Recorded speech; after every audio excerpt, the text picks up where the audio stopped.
de la parte 2 del tema que estamos viendo, que ¿cómo se llama? Exactamente, el fruto del Espíritu Santo, pero específicamente, ¿qué tema estamos viendo?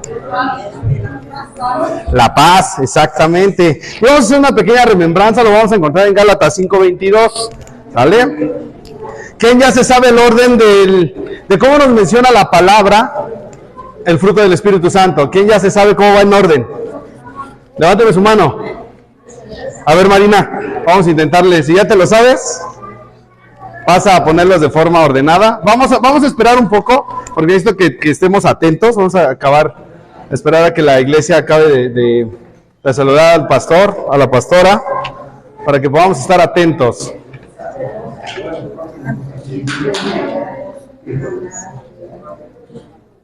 Mientras puedes irle repasando, lo tienes en Gálatas 5:22.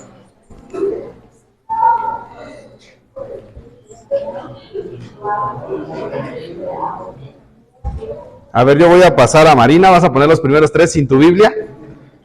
Va a pasar Víctor a poner los siguientes 3. Y va a pasar Adrián a terminar la actividad. ¿Sale? Ordenarlo sin Biblia. A los que les mencioné, sin Biblia, que es muy importante. A ver, Marina, pásale. Ahí están los primeros 3. Es muy importante que te lo sepas tal y como aparecen, porque tiene un sentido en el cual deben de aparecer de esa manera. Aquí están.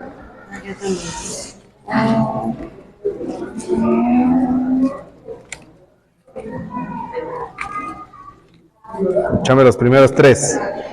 Fáciles. Aquí, pónganlos, vamos a ponerlos aquí, mira. Aquí. Eso es. Víctor, los siguientes 3. Aquí los tenemos.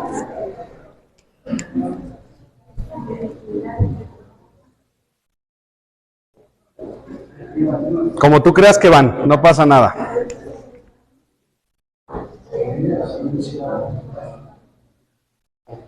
Vamos a quitar eso, vamos a quitar el borrador, vamos a ponerlo para acá. Y finalmente, Adrián.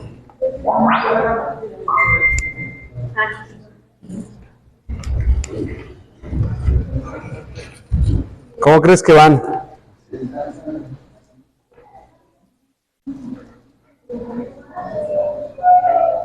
Así.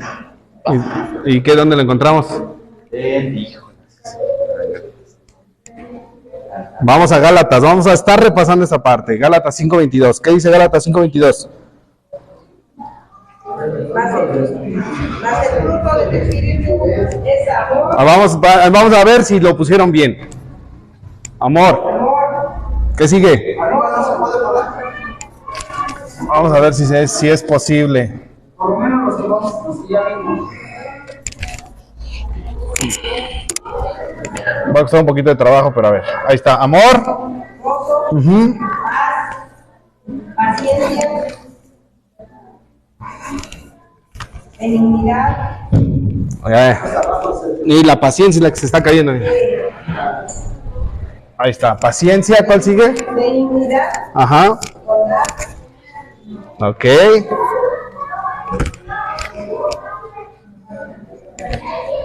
Fe. Ajá. Ahí los vamos a poner. Ajá. Templanza. Ajá. Todos pusieron bien. Gracias, Maita Che. Yo creo que vamos a estar viendo a la clase. Muchas gracias. Ok, sí lo pusieron bien. Pues es importante que lo sepas de esa manera, no porque quiera que lo copies tal y como viene en la Biblia, sino que es importante que los aprendas de esa manera porque van entrelazados unos con otros. Si aprendemos lo primero, que fue el amor, vamos a comprender el gozo. Una vez comprendiendo el gozo, nos vamos a la paz. Una vez comprendiendo la paz, nos vamos al siguiente, que es la paciencia. Entonces vamos a entrar de lleno al tema, y quiero hacer un pequeño repaso en la paz. Hermanita Chayo, ¿usted qué entendió la primera parte de paz? ¿Qué comprendió acerca de la paz? Bueno, que la paz es solamente la paz, la buena paz es la paz que Dios nos da. La buena paz. La buena paz, porque la paz que tiene que ver dinero, que dan los coches, que dan las casas, esa, como dicen, es pasajera. Ok. La paz es la que Dios nos da. Ok. Marina, ¿qué comprendiste acerca de la paz? Di unos temas importantes, unas subdivisiones del tema. Nos quedamos en los primeros 2. Que la paz empieza con el príncipe de paz. ¿Por qué empieza con el príncipe de paz? Porque Él es el único que nos puede dar realmente esa paz, no como la que da el mundo, que son pasajeras. Ok, ¿en dónde nos basamos cuando hablamos del príncipe de paz? Un texto muy conocido que también vemos en épocas decembrinas, Isaías 9:6. Juan 14:27. Exactamente. ¿Qué entendiste acerca de ese subtema, de esa subdivisión del tema? El príncipe, la paz empieza con el príncipe de paz, valga la redundancia, la verdadera paz. Pues que esa paz que Él nos transmite sobrepasa todo, pues sí, todo entendimiento, ¿no? Aparte, dice que en cualquier situación tenemos que tener esa paz, esa tranquilidad. Ok. Víctor. Exactamente. Esa es la primera parte y es muy cierto. La paz comienza conociendo verdaderamente al príncipe de paz. Si tú y yo no conocemos, si no tenemos una conexión, una relación personal con Dios, va a ser muy complicado. De hecho, va a ser imposible que tú puedas desarrollar la paz que solamente Él sabe dar. ¿Por qué? Porque va a cubrir de forma temporal las demás opciones temporales que nos puedan brindar un alivio. Sin embargo, cuando nosotros tenemos la paz que solamente Dios sabe dar, a través de las circunstancias tú y yo vamos a tener algo que se llama la confianza. Y teniendo la confianza, vamos a saber que nuestro futuro está en manos de Dios. ¿Ok? El hecho de que tú y yo conozcamos al príncipe de paz no nos exime, les dije la vez pasada, de que tú y yo tengamos problemas, tengamos dificultades. ¿Se van a presentar? Claro que sí. Pero tenemos la confianza de que tenemos la solución en Dios. El siguiente subtema que vimos fue que la paz reemplaza la preocupación y ansiedad. ¿Qué comprendimos de esa parte, hermana Lupita?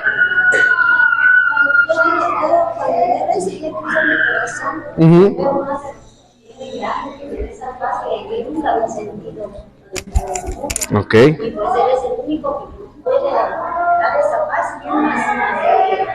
Ok. Pero ¿por qué nos manejamos en que la paz reemplaza la preocupación y ansiedad? ¿Por qué quedamos que era? ¿Por qué lo reemplazaba? ¿Recuerdas que te puse el ejemplo acerca de las personas que sufren de paros cardíacos fulminantes? Exactamente, la preocupación y la ansiedad son hermanas. Van en constante,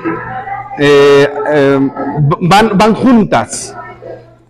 Si existe una, existe la otra. Y quedamos que era muy importante que desarrolláramos la definición de preocupación y que venía de una raíz alemana que significaba, o que proviene de Werner, que significa ¿qué? Asfixia. Y uno de los síntomas en los cuales unas personas cuando sufran un ataque de ansiedad, ¿cuál es? La dificultad para respirar, ¿vale? Cuando sientes que el aire te falta. Les comenté si alguien les había dado alguna vez un ataque de ansiedad, varios me dijeron que sí, entonces ya saben más o menos a qué se refiere esa parte. Pero ¿cómo reemplazaba la paz a la ansiedad y a la preocupación? ¿Qué es lo importante? Lo importante no es saber que la ansiedad y la preocupación van de la mano, sino que la paz reemplaza esos dos términos. ¿Cómo quedamos que lo reemplazaba? Vamos a Mateo 6:25, ahí nos quedamos. ¿Qué dice Mateo 6:25? Uno que...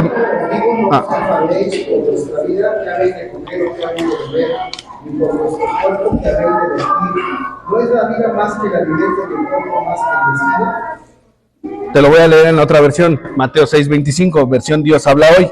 Por lo tanto yo les digo, no se preocupen por lo que han de comer o beber para vivir, ni por la ropa que necesita para el cuerpo. ¿No vale la vida más que la vida y el cuerpo más que la ropa?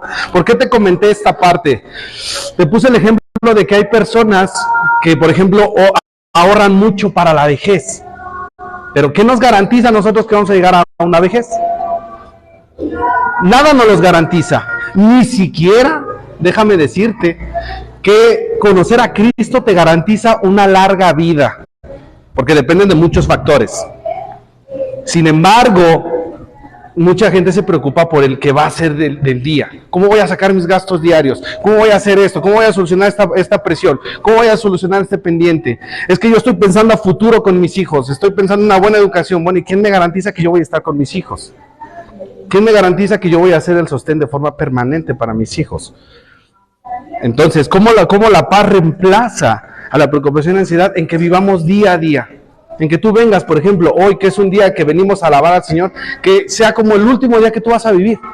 Si hoy te dijeran que hoy es el último día que tú vas a vivir, ¿cómo estarías? Humanamente, sí. Pero ¿qué te vendría primero a la mente? ¿Qué te gustaría hacer en esas 24 horas que nos quedan de vida? Pastor Juan, ¿usted qué haría en esas 24 horas? Que viniera Dios y le dijera, Pastor Juan, mañana usted se va conmigo. Tiene 24 horas para hacer lo que usted tenga que hacer. Lo primero, pues, si te ponen más a cuentas con Dios. Ok. Luego, pues, disfrutar ese día y esperar, ¿no? Esperar. Realmente sería así, no sé, lo que no he podido comer lo comería y no sé, muchas cosas, pero no es algo difícil, ¿no? Es algo muy complicado. Lo primero que nos vendría sería un temor, ¿no? Nuestra mente sería, bueno, ¿y qué va a pasar con los míos, no? Con mi núcleo familiar, ¿qué voy a hacer? Y ya una vez pasando eso, ok, pues me gustaría, no sé, algún gusto que tú tengas que quizá no lo hiciste. En esas 24 horas quizá lo tengas, la oportunidad de hacerlo. Bueno, eso es la parte en donde nosotros tenemos que vivir el día, cada día como si fuera el último, pero en Dios. Siempre, siempre gozándote en Dios. Las circunstancias, acuérdate que las cosas complicadas Dios siempre las va a tornar para un propósito y una maduración en tu fe y en mi fe. ¿Ok? Pero, ¿qué pasa cuando a las personas les dan una noticia de una enfermedad terminal? ¿Qué es lo que realmente destruye a las personas cuando les dan una mala noticia? El temor. Ya están pensando a un futuro que ya se van a ir. Y obviamente es algo muy complicado. Pero si ahorita a alguien le dijeran, ¿sabes qué? Tienes cáncer, estás en una etapa terminal, te sobran 6 meses de vida. ¿Cómo pasan esos 6 meses de vida? Con miedo, con temor. Cuando en ese preciso momento todavía pueden caminar, todavía pueden hacer muchas cosas, pero lo que nos invade es la preocupación, la ansiedad, la zozobra de qué va a pasar después. Pues bueno, Dios viene a reemplazar a través de su Hijo esa ansiedad, esa depresión. Podemos poner los dos escenarios, en personas inconversas que no conocen a Dios y a personas que tienen una plena confianza en Él. Si reciben una noticia ambas partes, te garantizo que las personas que viven el fruto del Espíritu Santo en su vida van a vivir el último segundo con la intensidad que tiene que ser vivido cada día, porque tienen la confianza de que una vez que se termine su misión aquí, empieza una vida de gloria en el Señor, lo cual pocas personas llegan a desarrollar, porque es muy difícil vivir en una circunstancia difícil un gozo.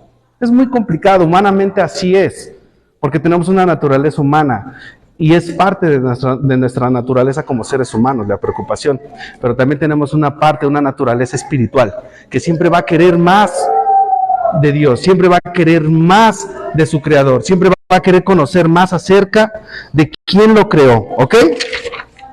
Y vamos al siguiente tema, al siguiente apartado. La paz reemplaza la hostilidad y el enojo. En esta parte ahora sí nos quedamos. Levante la mano aquí quien es muy enojón. No pasa nada. Bueno, pues levanto las dos, pues. Para que se vean más manitas. ¿Quién tiene un carácter difícil? Ok. Sí, el subtema es la paz reemplaza la hostilidad y el enojo. Vamos a empezar a definir la palabra hostilidad. ¿Qué entienden por la palabra hostilidad? ¿Qué es ser una persona hostil? Ok, que no se soporta. ¿Qué más?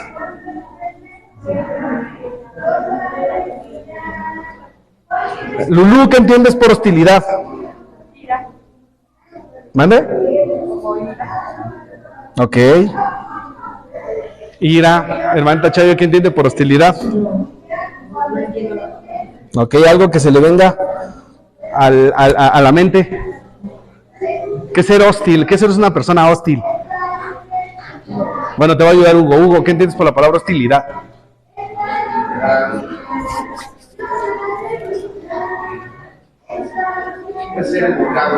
Enojado. Eli, ayúdanos. ¿Qué entiendes por la palabra hostilidad? Seco. Hostigoso. Ok, no va tanto por esa parte, pero va parecido a lo que dijo tu esposo. una persona que se aísla, que nada más quiere ser, está siempre enojado. Por ahí va, siempre enojado. Natalie, ¿qué entiendes por ser una persona hostil? Que explota, no sé, no tiene un comportamiento. Por ahí vas, casi. Irving, tú levantaste la mano. ¿Qué es una persona hostil? Puede ser alguien que no tiene tacto para decir las cosas.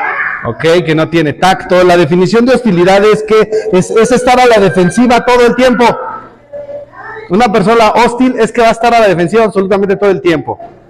Como dice el famoso dicho popular, te dicen mi alma y ya quieres tu casa aparte. Una persona hostil es que no le puedes decir algo porque ya inmediatamente sale a la defensiva. ¿Cuántas personas conocen así? Que no le puedes decir algo o le tienes que decir casi con pincitas para que no se moleste. Ahí déjenlo así déjenlo. Sí. Hostilidad es que están a la defensiva en todo el tiempo. Y la hostilidad y el enojo van de la mano. Quedamos que la vez pasada pregunté que si el enojo era malo a la luz de la Biblia. ¿Quién cree que el enojo es malo? Otra vez vamos a repasar. Levante la mano, ¿quién cree que el enojo es malo? O sea, Víctor cree que el enojo es malo. Lulu también cree que el enojo es malo. Ahora, ¿quién cree que el enojo es bueno? Ok. Ahora, la respuesta es que no es ni malo ni bueno, es una reacción a un acontecimiento que te está pasando. El enojarse, la palabra lo dice en Efesios 4:26 y quiero que vamos a repasar esa parte, por favor, que es muy importante que quede claro para aquellos que somos de mecha corta, ¿vale? Efesios 4:26, ¿qué dice Efesios 4:26?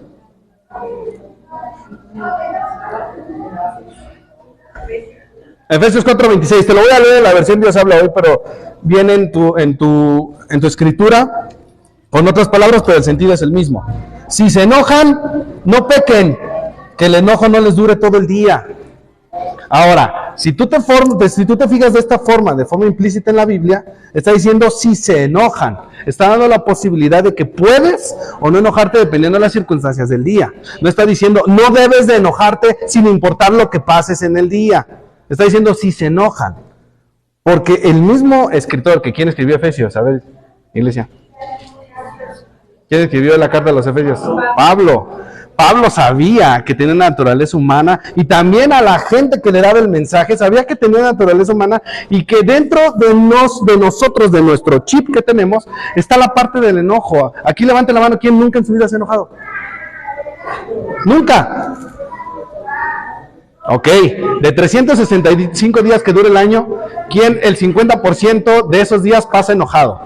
No levantes la mano, respóndetelo tú. ¿Quién el 70%? ¿Quién el 90%? ¿Quién el 100%? ¿Quién el 10%? Ay, sí, levántale, Irving, por favor. Pocas personas que no se enojan como Irving. Pero bueno, esa es una parte en donde nos tenemos que poner a reflexionar. ¿Cuántos días del año te la pasas enojado, tú y yo? Por diferentes circunstancias. Que ya subieron la gasolina, que ahora ya subieron el huevo a 55 pesos, que ya no te alcanza, que ya te tiraron algo en tu sala y ya se te ensució, que no te dieron que no te vieron bien, que no te saludaron. Diferentes circunstancias hacen que tú y yo diario estemos enojados. Pero el enojo no es malo. Bueno, yo disculpa que te interrumpa eso, que estás hablando del enojo. Yo desde hace 8 días Ajá. todos tenemos enojos, es obvio que no lo tengamos, pero yo pienso y lo he sentido que Dios no nos quita el enojo, pero sí nos apacigua, o sea, te enojas y te dice, a ver, tranquila. Bueno, yo así. Por eso lo vemos en Efesios 4:26, que dice, si te enojas, ok, ya te enojaste, pero que el enojo no te dure todo el día. En un matrimonio se ve, ¿no? Cuando hay diferencias, porque todos los matrimonios tienen alguna diferencia, y de hecho en un núcleo familiar hay diferencias, son diferentes formas de pensar, nadie piensa igual. Pero ¿qué es lo que pasa cuando ya se vuelve una costumbre, una rutina, por ejemplo en un núcleo familiar? Te dicen algo, hay un malentendido, no es de solucionarlo, el enojo puede llegar inclusive a meses, semanas, sin hablarse, y eso obviamente crea un distanciamiento. Entonces el enojo ya no fue enojo, ya se convirtió en ira, que es distinto. El enojo y la ira no es igual. son conceptos totalmente distintos, en los cuales también en la ira hay un estudio bastante complejo, en donde sí te enojas porque es parte de la reacción de algo que te desagrada. Pero obviamente tenemos la habilidad de parte de Dios para hablar las cosas que nos desagradan con respeto, con tolerancia. Algo que te molestó, oye, ven, mira, de forma personal, con la persona involucrada o con las personas involucradas, mira, no me agradó esto. Me gustaría que ya no lo hicieras porque me molesta por esta razón. Ah, ok, ya, ahí fue. Pero ¿qué pasa normalmente en el mundo? Y en otras iglesias, porque aquí no pasa, gracias a Dios. ¿Te hizo enojar? Pues ahora yo te vas a enojar 3 veces más. Te voy a dar con lo que más te duele. Y eso se llama venganza. Y la venganza siempre va a destruir al vengador. Siempre, absolutamente. Entonces, hay unas recomendaciones que da un psicólogo que se llama Gerald Baut, es psicólogo, profesor y también es presbiterio, es decir, que también es pastor de la iglesia en Washington.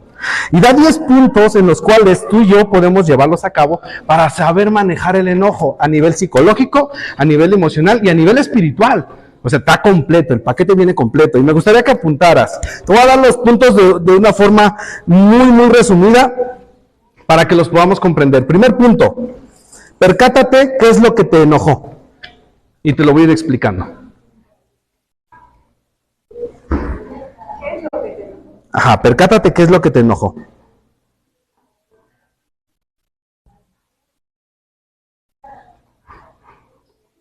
Te explico esta partecita. Nada más escúchalo, te lo voy a ir leyendo un poquito. El enojo es una de las emociones que Dios nos dio y no es un pecado en sí. ¿Ok? Que eso quede muy claro. El enojo es una emoción, es una reacción normal a una circunstancia que no es de nuestro agrado. Viene de parte en nuestra naturaleza humana. Si algo le molesta, lo puedes comunicar y es muy probable que debas hacerlo antes de que el problema empeore. ¿Sale? Que cree raíces de amargura, que cree odio. El enojo, la ira y el odio son cosas totalmente distintas. Y va por fases. Para que tú llegues a un estado de ira o un estado de enojo, primero, ¿qué debió de haber habido? Una molestia, un desagrado. Y si ese desagrado no lo sacaste, ¿qué pasa? Viene en enojo. Y el enojo, si no se habla, si no se resuelve, ¿qué pasa? Se vuelve en ira, explotamos, y si esa ira no se resuelve, ¿qué termina siendo? Un odio.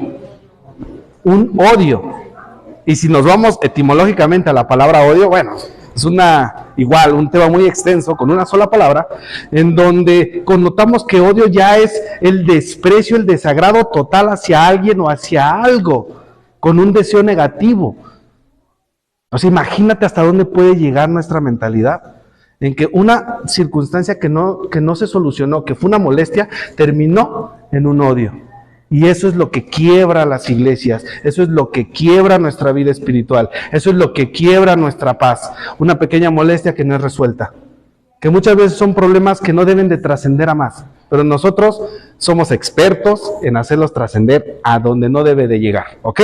Segundo punto, reconozca que somos de sangre caliente. Debemos de reconocer que somos de carácter impulsivo. ¿Sale? Sí lo debemos de reconocer.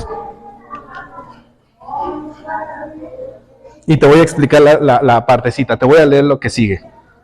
Sentir la necesidad de ventilar los sentimientos no son excusas admisibles para explotar. Te lo voy a decir en pocas palabras o en palabras más fáciles de comprender. Que debemos de aprender a decir con tacto, con educación, lo que nos molesta. Yo estoy seguro que en algún momento has escuchado decir a gente que dice, yo soy directa y yo te voy a decir las cosas como van. No, una cosa es ser directo y otra cosa es ser irrespetuoso, que son conceptos distintos. Una cosa es ser directa es que te va a llamar de forma personal, te va a decir, mira, no me gustó esto, vamos a buscar una solución para que no se vuelva a repetir. Eso es una persona directa. Una persona irrespetuosa te va a decir, pues a mí me molestó y la verdad no me importa lo que tú pienses, yo te lo digo. Eso es ser irrespetuoso, que son conceptos totalmente distintos. Pero de ahí agarramos el pretexto en decir, no, es que yo no me puedo controlar. Y no, sí debemos de aprender a controlarnos. Entonces, reconocer que somos de un ímpetu explosivo, de sangre caliente, ¿sale? Y que eso no nos da carta abierta a cuando nosotros queramos exponer alguna molestia, ofender a las demás partes involucradas. ¿Ok? Tercer punto. Sepa que las acciones son controladas por la voluntad. Eso es muy importante. Y ahorita te lo voy a explicar. Vuelvo a repetir. Sepa que las acciones son controladas por la voluntad.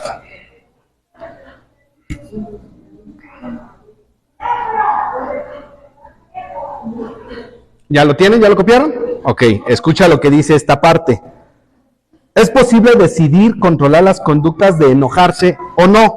Puede detenerse y orar pidiendo ayuda. Ok, para que haya una pelea, ¿cuántos se necesitan? 2. Y si uno no quiere, 2 no pelean. Es una frase que yo te dije una vez en una predicación que tuve oportunidad de dártela, que es una frase muy común en Brasil. Si 2 no quieren, si uno no quiere, 2 no pelean. Así que para que haya peleas, tiene que haber mínimo 2 involucrados. Porque yo dudo mucho que si yo hago enojar a Marina y yo no quiero pelear, Marina se ponga a pelear con la pared. ¿Verdad que no? Porque van a decir, no, está loquita. Bueno, hay quienes ya tienen tanto grado de enojo y de ira que con todo el mundo la quieren desquitar, ¿no? Pero eso ya es un enojo, eso ya es un odio, eso ya no es un enojo, eso ya no es un disgusto. Eso ya es obviamente una raíz de amargura que se ha creado. Entonces, tú y yo tenemos la decisión de enojarnos o no. Sí. Tenemos la decisión. No es, y hay un dicho popular que dice, no hace, se me acaba de olvidar, por andar bien entrada en eso se me fue. Pero no es quien te quiere hacer enojar, sino quien puede hacerte enojar. Porque te pueden hacer, decir, deshacer, pero si realmente tú no permites que esas cosas te molesten, pues no pasa nada. Pero de ti y de mí va a depender si te quieres molestar, si te quieres enojar. Y nadie nos está obligando. Yo estoy decidiendo llevar a cabo un enojo. Pablo era una persona enojona, ¿sí o no? Sí, también. Pedro, uno de los ejemplos más claros, Pedro, que hasta cuando le mochó la oreja al centurión, al soldado, le dijo, hey, tranquilo, Jesús decía, tranquilo, no pasa nada, men, relax. Obviamente no le dijo así, ¿verdad? Pero relájate. Pues él decidió explotar. Pues tenía al maestro, conocía al maestro, constantemente aprendía de él. Ahora la pregunta para nosotros es, ¿a quién conocemos? A Jesús. Sí, Jesús se llegó enojado, porque hay muchos que dicen, es que él se enojó, llegó al templo y tiró las cosas, pero si realmente vemos el contexto bien de la situación, cambia totalmente, y no es una interpretación a veces correcta la que se le da a las escrituras o a los pasajes que normalmente se ocupan para ese tipo de justificaciones, sino que ellos decidían, y tú y yo decidimos, conocemos al príncipe de paz, entonces ¿por qué nos enojamos?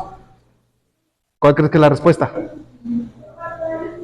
¿Por qué nos enojamos? Porque, bueno, tú dijiste que somos de naturaleza. ¿Por qué nos enojamos? La respuesta es fácil. Porque queremos... Exactamente, porque lo decidimos. O alguien nos vino a obligar, enójate ahorita. No, está tranquila, y no porque yo le dije. Decidimos enojarnos, ¿sale? Podemos detenernos y orar pidiendo ayuda. Eso es donde entra el reto. Enojado, ¿quién se pone a orar? Respóndetelo tú, no pasa nada. Yo humanamente es muy complicado que si estoy enojado, diga, dame 10 minutos, me voy a ir a orar. Mi naturaleza no me lo da, pero eso no es una justificación. Eso es algo que yo tengo que ir trabajando. Yo de forma personal, Sergio, no sé tú, pero yo tengo que trabajar de esa manera. ¿Para qué? Porque yo mismo sé mis alcances cuando uno está enojado. Cada uno se conoce cuando ha perdido el control. Hay personas que sí saben llevar la calma y personas que son muy serenas y que les puedes hacer, deshacer y no te dicen nada. Uno de esos ejemplos es mi hermano. Tú le puedes decir lo que quieras y jamás te va a responder. Y no es porque no tenga la habilidad de hacerlo, no, claro que sabe. Pero siempre me ha dicho, así me lo ha dicho, con respeto se los digo, que hay un loco y no 2. Y bueno, si lo llevamos a un trasfondo, pues es lo que te dije desde un principio. Si uno no quiere, 2 no pelean. Pero eso es admirable. Y la otra parte es el lado B de mis hermanos. Me dicen algo, pues obviamente, o me decían algo, ya estoy en ese proceso. No te preocupes. Así que si nos llegamos a molestar un día, no te voy a decir nada. No pasa nada. Bueno, yo sí soy de las personas que sí llaman y sí te digo, oye, mira, vamos a ver esto, vamos a tratar de solucionar de esta manera. También depende mucho cómo digas las cosas. Eso sí es bien importante. Obviamente, porque si hay dos personas con el mismo carácter, ¿qué crees que va a pasar? ¿Qué crees que va a pasar? Dos personas con un temple hasta arriba, ¿tú crees que va a ser una solución adecuada? No, pues no, porque ya se la saben las dos. Entonces va a haber, tú me dices, pues yo te digo, tú me tornas, pues yo te hago más. Por eso es bueno ahí donde dice la palabra que te llames a testigos. Sabes que ven, vamos a solucionar el problema, pero vamos con alguien más. Cuando esas personas son de carácter, es muy similar, ¿vale? Cuarto punto, determina lo que es importante para enojarte. Ve qué cosas realmente valen la pena para que tú tengas un enojo. Ahí lo vemos en la Biblia, en el ejemplo de Jesús, cuando llegó a la casa de su padre. ¿O ves varios versículos en la Biblia en donde Jesús se enojaba por cualquier cosa? No, ¿verdad? Se enojó porque le causó un celo la casa de su papá, la casa de papá, que estuviera siendo utilizada para otro objetivo con el cual no era, porque obviamente él conoce los corazones. Por eso se enojó, por eso tuvo un impulso de enojo. Pero no dice en la Biblia, yo no veo en ninguna escritura de la Biblia que a las personas que estuvieran involucradas en ese problema las fuera a mandar al infierno. ¿Usted lo ve? No, se enojó en el momento. Yo me imagino que sí, estaba muy molesto. Después dijo, ok, lo voy a solucionar. Es muy probable que inclusive haya hablado con las personas involucradas, ¿no? La Biblia no lo dice, pero es muy probable que sí, conociendo la naturaleza de Jesús. Pero tú y yo tenemos que aprender a determinar qué es lo que vale la pena que tenga un enojo.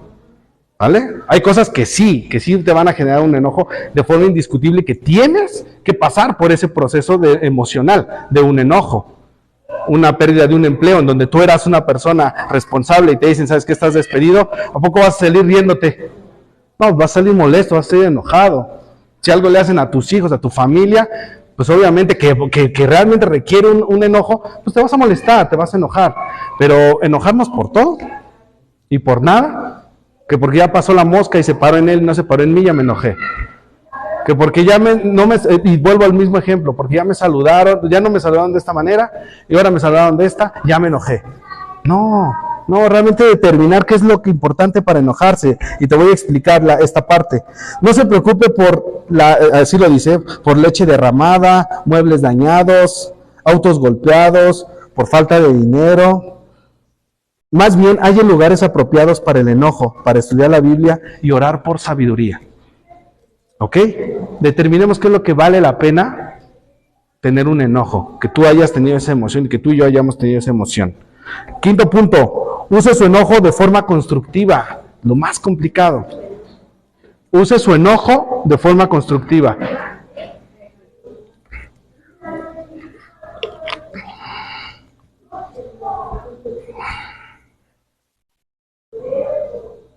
Y ahí quiero escuchar opiniones. ¿Cómo pudiésemos nosotros ocupar nuestro enojo de forma constructiva, hermanita Chayo? Pues para cosas bien, por decir, yo me voy a enojar de que no quedó barrido bien, pues me voy a barrer más bien para que, o sea, cosas que yo veo que no están bien, pues hacerlas bien. Ok. Este sería un enojo mío, o sea, Sí. Sí, claro que le comprendo. Marina, ¿cómo puedes usar el enojo de forma constructiva? Pues tal vez en el momento. ¿Cómo lo puedes ocupar? Pues podría ser para algo bueno, ¿no? O sea, sacar algo bueno de... Claro, algo constructivo siempre va a ser algo bueno, pues construyes, no destructivo, destruyes. O sea, algo que te beneficia. Pero ¿cómo? A través del enojo, ¿cómo lo puedes sacar? Sí se puede. Pues tal vez meditando. Por ahí vas. Situación. Meditando. Pues a ver, esto estuvo mal. Sí, pero durante el proceso de enojo, no después, cuando ya la cabeza está fría. Sí, eso es lo complicado. Pues sí es complicado, tal vez podría ser quedarse callado. Ok, una muy buena técnica. Pastor Juan, ¿usted cómo pudiese ocupar el enojo de una forma constructiva? Yo he estado, me decía la que mi esposa que nosotros tenemos que ver paciencia, pido paciencia, más problemas voy a tener, o sea, más. Entonces lo que estoy haciendo es trabajando con mi carácter. Si por ejemplo, voy a poner un ejemplo, no quiero perder a nadie, ¿no? Cuando hicimos la cabina, les dije a algunos, vénganse, ayúdenme, nadie vino, nadie. Entonces yo pues, ocupé ese tiempo para estar tranquilo, cantando, dándome de martillazos yo solito. Y la verdad fue así. Al final, cuando subí las cosas para arriba, me costó mucho trabajo poner el techo, agarrar las tablas, porque yo solito con mi cabeza ahí, pero lo tomé de manera positiva, de la cual a nadie le reclamé porque no vinieron, me dejaron solo, nada. Siempre ahorita es un tiempo he usado eso para me decían también la situación que pasamos en la iglesia, de que se fueron visitas de aquí, pues me decían, ¿y qué no vas a hacer nada? ¿Qué tenía que hacer? Pues nada, tomarlo con la manera de decirle, ok, tal vez mis hijas eran el estorbo para que algunos de ustedes crecieran, y bueno, pues empiecen a crecer, ¿no? Porque eso fue lo que hice, no realmente reclamarles, irme a pelear, ¿no? Yo he dejado que Dios tome todo el control, y esa es la manera de que Dios ha estado usando mi vida para no meterme en ningún conflicto. Ok. Hugo, ¿para qué pudieses usar tú el enojo de una forma constructiva? Refiriendo un poquito a lo que el hermano comenta, al final de cuentas esto fue un enojo constructivo. ¿No? El enojo se hizo, ¿no? Lo que pasó con Jesús, que cuando convierte en un mercado, o sea, un enojo constructivo, que luego que la triguea se enojó, pero se ordenó lo que estaba mal. Ok. Lulú. Bueno, yo te voy a comentar algo. Ayer viene a lo que estamos platicando, no sé si esté bien o esté mal. Ayer yo amanecí con un enojo, una ira, que no sabía ni por qué. Y mi esposo me abrazó y me dijo, ¿qué tienes? Le digo, mucha enojo, mucha ira. Y la verdad lo que hice para mí, fue pedirle mucho a Dios que me quitara eso lo que yo estaba sintiendo. Y gracias a Dios me dio mucha paz, mucha tranquilidad. No sé si esté bien a la pregunta, pero para mí fue muy importante orar y pedirle a Dios. Ok. Bueno, a ver, Víctor. Yo pienso que la persona que tú le vas a dar una cosa, no va a pensar que estás enojado, es que le hagas entender, no te lo lleves en tu corazón y en ese momento, tienes que llevarlo a que el mejor él te entendió. Es difícil porque estás enojado. Llevarlo a positivamente, no dejarlo que se alargue por días, en ese momento ya llegues a una paz. Ok. Ok. Usa tu enojo de forma constructiva. La respuesta es la siguiente. Es aceptando lo que no se puede cambiar. Hay cosas que tú y yo no vamos a poder cambiar absolutamente para nada. Y que tienen que llevar su curso. Y durante ese curso no vale la pena que tú y yo toda la vida estemos enojados. No vale la pena. Diferentes circunstancias que la misma vida nos va poniendo como pruebas. Aceptar y resignarse son diferentes. No. Porque Una aceptación es recibir lo que tú estás poniendo y dar una solución a eso. Y una resignación es que no te quedan ninguna otras opciones. Y que ni modo lo tienes que hacer de mala gana o someter tus sentimientos y reprimirlos a las circunstancias que estás teniendo. Principalmente la resignación se diferencia por esa parte, una represión de las emociones. ¿Vale? Es buen punto lo que menciona Natalie. A veces nos resignamos a las cosas, pero el resignarse hace que te guardes las cosas. Y no es bueno guardarte las cosas. Aceptarlas es distinto. Porque al aceptarlas, tú expresas lo que sientes y llevas a cabo una solución constructiva. ¿Vale? Y una resignación es una represión de lo que tú y yo sentimos. ¿Sale? Y es fea la resignación. Pero a veces no está mal empleado ese término. Sexto punto. Sea humilde y escucha a las otras personas. Otro punto muy importante. Ser humilde. No tomar el texto que dice yo soy manso pero no menso. Eso se llama soberbia. Eso no es ni siquiera mansedumbre, que es un sinónimo de la humildad, la mansedumbre. Y escucha a las otras personas. No toda la gente tiene la habilidad de saber escuchar a otras personas.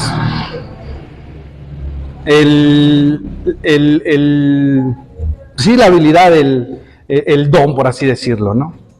De escuchar a las otras personas. Porque ahorita tú puedes estar oyendo mi voz. No es lo mismo oír que escuchar. No es lo mismo. Cuando tú escuchas a una persona, te tomas el tiempo de ponerle atención a lo que él está diciendo o ella está diciendo. No nada más escucharla por escuchar. Porque ahorita quizás muchos me puedan estar escuchando. Más bien oyendo, pero no me pueden estar escuchando. Son cosas totalmente distintas. Y una de las cosas para que la paz reemplace a la hostilidad y al enojo es que tú y yo tenemos que aprender a escuchar a las personas, ser humildes, no oírlas, escucharlas. ¿Ok?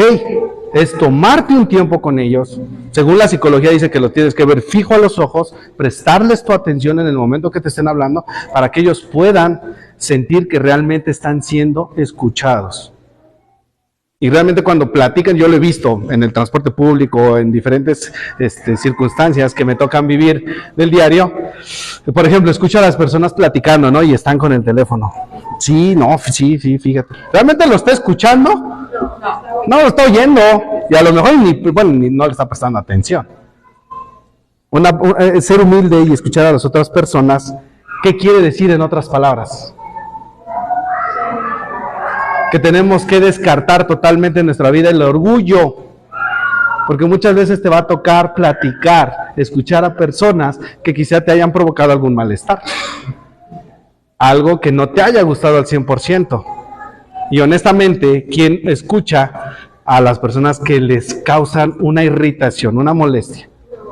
En decir, ¿sabes qué? Ok, a ver, te voy a escuchar, te voy a prestar atención.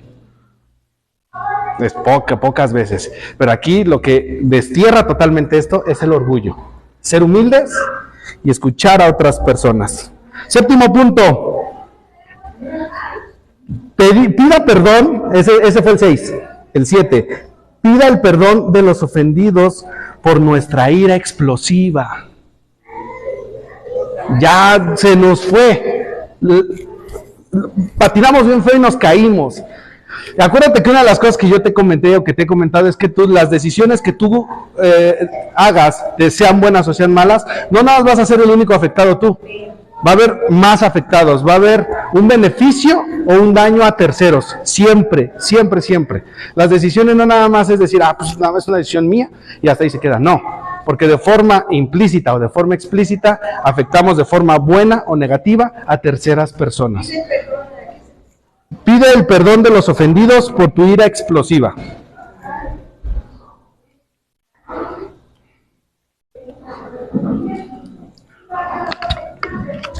Y escucha lo que dice esta parte. A veces usamos el enojo de forma inadecuada debido a que nos resulta en el momento la emoción. No estamos pensando, estamos con cabeza caliente, ¿vale? Sin embargo, a la larga, esta actitud no resuelve problemas. Y tú vas a decir, bueno, ¿y qué es una clase de enojo? ¿Es una clase de paz? Pues bueno, para que veamos y denotemos realmente cómo muchas veces el enojo termina siendo de un malestar a un odio. Y entonces no puede habitar odio y paz en una misma persona. O hay odio o hay paz. Entonces la paz es lo que tiene que reemplazar a esas emociones negativas. Octavo punto, perdona a quienes te han causado el enojo. Y quiero volverlo a repetir. Perdona a quienes les han causado un enojo. No es lo mismo pedir una disculpa a pedir perdón. No es lo mismo. ¿Cuál es la diferencia? A ver. Porque todos en algún momento hemos dicho, no, discúlpame. O no, perdóname. A ver. No es lo mismo el pedir una disculpa o pedir perdón.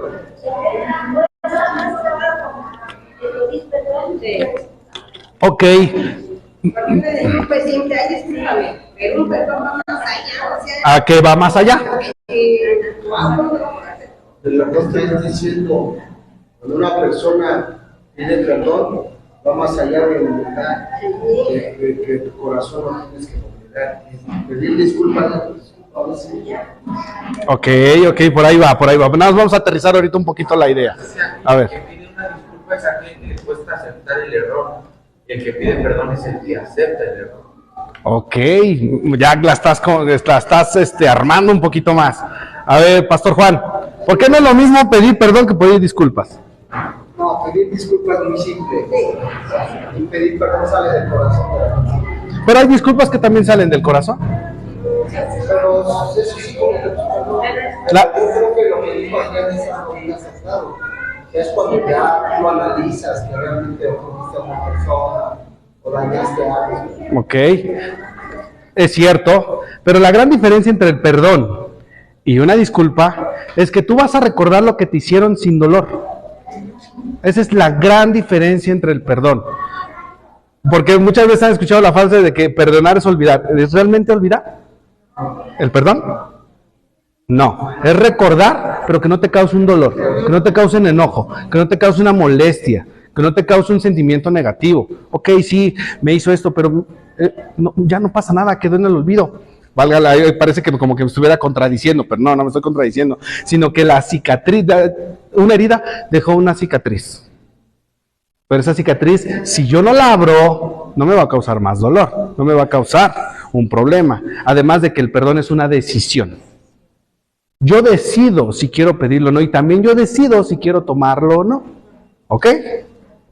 Víctor. Hay personas que te perdonan, pero dicen, pero pues ya no le hablo, no lo acepto, pero yo lo perdono. Acuérdense que nosotros vimos una parte de una clase de perdón. Muchas veces el perdón no necesariamente tiene que llegar a un punto de reconciliación, de una naturaleza humana. Te voy a poner el ejemplo un poco más práctico. Supongamos que hay un caso en donde un asesino mata a un niño, al hijo de una familia, era su único hijo. Lo hizo consciente de que iba a causar un daño, pero esta persona se arrepiente, realmente va, pide perdón, las personas afectadas van, le piden un perdón, le otorgan el perdón, y con eso quiere decir que se van a volver los mejores amigos a que lo van a llevar a su casa a comer todos los domingos. No. Hay un libro que se llama El Perdón Total, te lo recomiendo, creo que de ahí nos basamos en las clases cuando vimos el perdón. Y el perdón no siempre tiene que llegar a un punto de una reconciliación, sino que el perdón tiene que cortar toda raíz de amargura. Eso es lo más importante, que no haga raíz en tu vida y en mi vida. ¿Ok? Punto número 9. Evite las circunstancias que le instigan a enojarse. Evita las circunstancias que te instigan o que te provocan el enojo, prácticamente.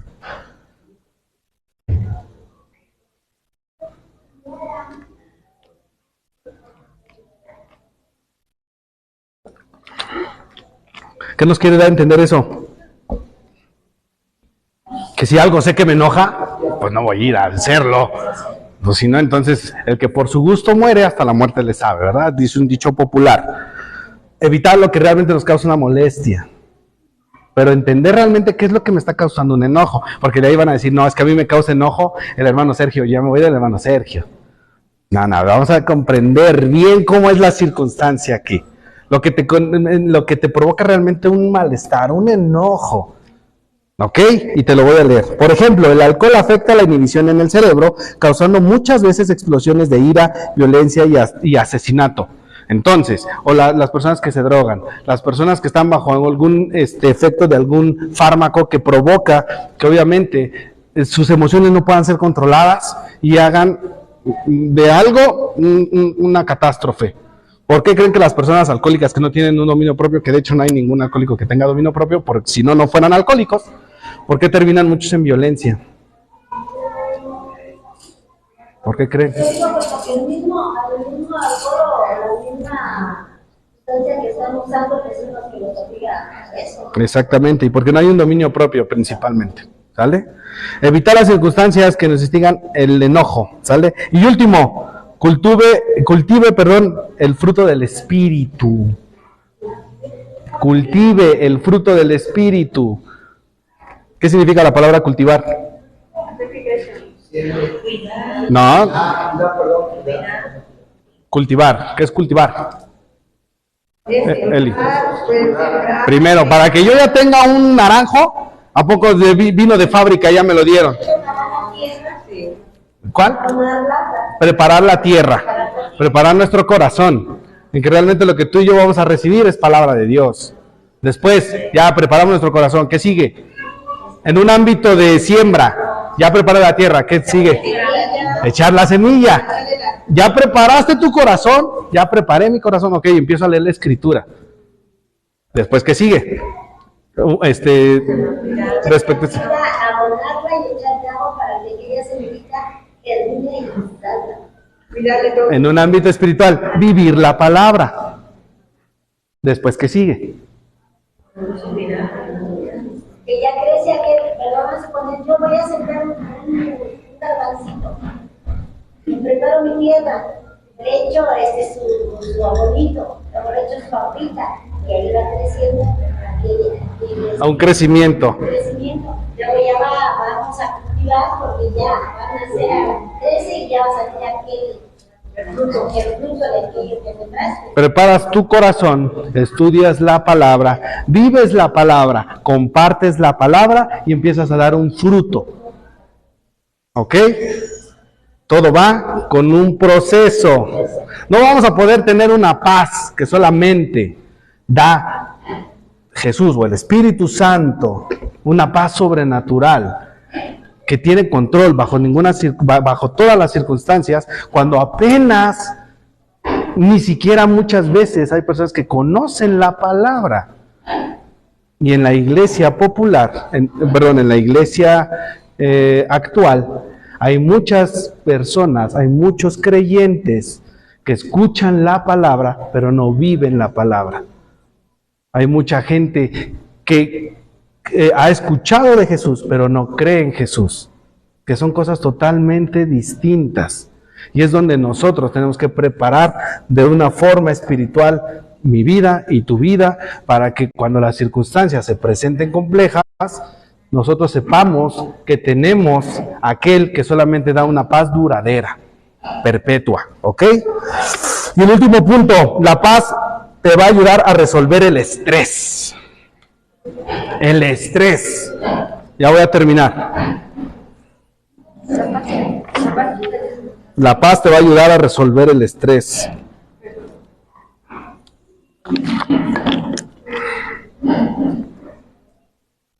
Vamos a 2 de Corintios 4, del 8 al 9. ¿Qué dice?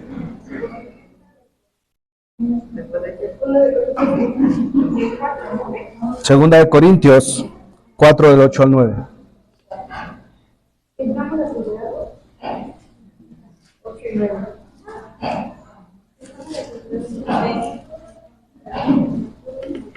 Te lo voy a leer en la versión Dios habla hoy. En el versículo 8 dice así: así, aunque llenos de problemas, no estamos sin salida, tenemos preocupaciones, pero no nos desesperamos. Versículo 9, nos persiguen, pero no estamos abandonados, nos derriban, pero no nos destruyen. ¿Qué dice tu escritura?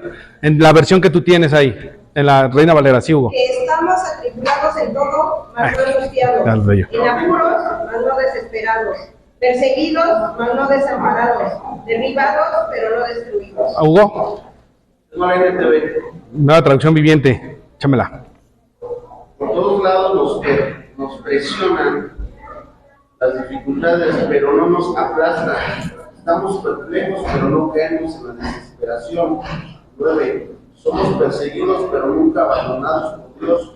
Somos derribados, pero no destruidos. Ok, ¿qué podemos comprender en esta porción de la Escritura? ¿Estamos exentos de algún problema? ¿De alguna preocupación?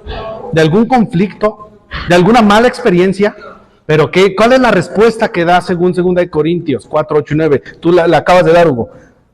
Tenemos en la versión que tienes. Somos derribados, pero no destruidos. Exactamente. Las circunstancias pueden hacer que tú digas, híjole, ya no puedo más, pero no te van a destruir, no te van a derribar, no te van a tirar. ¿Ok? Y en el 9, ¿qué dice? Porque todavía le sigue subiendo de nivel a las cosas que puedes pasar. Somos perseguidos, pero nunca abandonados por Dios. Exactamente. ¿Por quién? ¿Por el líder de alabanza? No. Por Dios. Pero ¿cómo vamos a obtener eso? ¿Cómo tú y yo vamos a ser acreedores a este versículo? Más sencillo, más sencillo, más sencillo. Creyendo en tu corazón y confesando con tu boca que Jesús es nuestro Señor. Recibiendo al Espíritu Santo, y una vez recibiendo al Espíritu Santo, Él empieza a trabajar en ti y en mí. Y todo lo que te mencioné en estas clases, el estrés, la preocupación, el enojo, ¿van a ser circunstancias que vamos a tener del diario vivir? Sí, pero nosotros vamos a tener la decisión de tomar qué camino queremos seguir. Si te quieres enojar, si no te quieres enojar. Si quieres vivir en estrés, si no quieres vivir en estrés. ¿Por qué? Porque la respuesta ahí está. Es como el primer ejemplo que les puse cuando yo llamé al celular de mi suegro el miércoles, cuando te di la clase de llamado. Siempre Dios va a estar llamándonos. ¿De quién es la responsabilidad de escuchar? Responder. De nosotros. Levantar el teléfono espiritual, te lo estoy hablando de una forma espiritual, y recibir el llamado. Recibir las bendiciones que Dios tiene para ti y para mí. Esa paz que Dios te está ofreciendo a través del sacrificio que hizo su Hijo Jesús en la cruz del Calvario, ya está. ¿Quién lo tiene que recibir? Nosotros. ¿Quién no quiere vivir en estrés? No quieren. ¿Qué solución tenemos? La paz. No queremos vivir enojados todo el tiempo. ¿Qué solución tenemos? No queremos vivir preocupados todo el tiempo. ¿Qué solución tenemos? Ahí está. Con este cerramos el tema de paz, ¿sale? Y apréndete esta parte. No nos exime de tener dificultades, ¿eh? Y con eso obviamente pues no estoy declarando cosas negativas, al contrario. Porque todas las cosas que pasan nos ayudan a una maduración espiritual a ti y a mí. Pero ¿cómo vamos a obtener esto? Desarrollando tu hábito en la lectura, desarrollando tu relación con Dios, desarrollando la comunión que tú tengas con papá, con tu Creador. ¿Cómo vamos a poder hablar de algo que no conocemos? ¿Cómo vamos a poder dar una experiencia de algo que no hemos experimentado nosotros? Cuando nosotros te hablamos de paz, es porque ya debimos de haber experimentado la paz. Si hablamos de perdón, es porque ya debimos de haber experimentado el perdón. Y quiero que te pongas sobre tus pies. Ya terminamos esta parte. ¿Y con cuál vamos en el que sigue? Con los que muchos dicen que no le van a pedir a Dios paciencia. Yo difiero un poquito ahí de manera de pensar, pero sí se le tiene que pedir paciencia, ¿por qué no? Eso lo vamos a ver en el siguiente tema, en el siguiente debate, ¿sale? Que le toca a Perita, nos toca dar la... Ah, mira, como al niño al dedo, una persona paciente también. Y bueno, la reflexión, la conclusión de este tema. Queremos experimentar una vida de una tranquilidad real y verdadera. La fuente ahí está. Nos está llamando... Porque ya de aquí ya todos somos salvos. Levanta su mano, ¿quién no es salvo? Ah, no eres salvo. ¿Quiénes no son salvos? Ahora levanta la mano, ¿quién es salva? Ok. Entonces, ¿qué es lo que nos impide para experimentar eso? Sí, nos impide algo. Nosotros mismos. Nosotros queremos. Exactamente. Quiero que cierres tus ojos. Vamos a orar. Padre, en esta mañana te damos gracias, principalmente por la oportunidad que tú nos das de conocer tu palabra y de saber, bendito Dios, que estamos conectados a aquel que nos da, bendito Dios, ríos de agua viva. Gracias, Espíritu Santo, porque sabemos que tú has traído una palabra de reconfortamiento a nuestro espíritu, a nuestra vida, y declaramos en el nombre de Jesús que vivimos conforme a tu palabra, que vivimos en fe, bendito Dios, y que vivimos en esa paz que solamente tú nos sabes dar, bendito Dios. Que sí, quizá haya circunstancias en el diario vivir, bendito Señor, que hagan, bendito Padre, que nuestro pensamiento, que nuestro objetivo, bendito Dios, se quiera desviar, pero nosotros tenemos la confianza fija en ti, Señor, y queremos, Señor, cada día experimentar esa paz que solamente tú sabes dar, bendito Dios, que no solamente sea un cántico, bendito Dios, que es una paz que siente nuestra alma, sino al contrario, que sea un vivir, bendito Dios, todos los días, que afrentemos, bendito Dios, las batallas, bendito Padre, que diario tenemos, Señor, bendito Señor, con tu palabra, con esa paz que solamente tú nos sabes dar, en nombre de tu Hijo amado Jesús, amén.